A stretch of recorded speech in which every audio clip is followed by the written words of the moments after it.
ابراہیم بن مالک اشتر نخعی،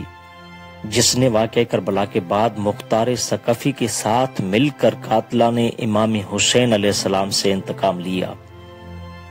اور اس سے پہلے بھی اپنے باپ مالک اشتر نخعی کے ساتھ جنگ صفین میں امام علی علیہ السلام کے سپاہیوں میں سے تھا، اور معاویہ کے مقابلے میں آپ نے جنگ کی، اور جب 10 محرم 61 ہجری کو میدان کربلا میں امام حسین علیہ السلام کو بھوکا اور پیاسا شہید کیا گیا، اور واقعہ کربلا کے بعد جب مختار ثقفی نے قاتلان امام حسین علیہ السلام سے انتقام کے لیے قیام کیا،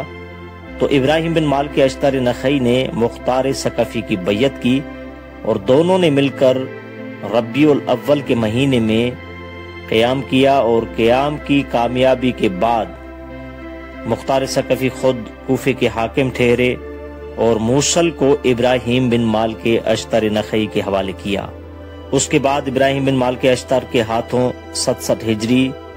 میں ابن زیاد اور حسین بن نمیر،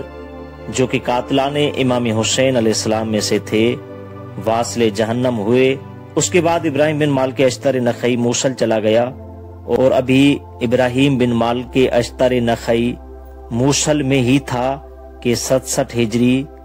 رمضان المبارک کے مہینے میں مصعب ابن زبیر نے کوفے پر حملہ کیا۔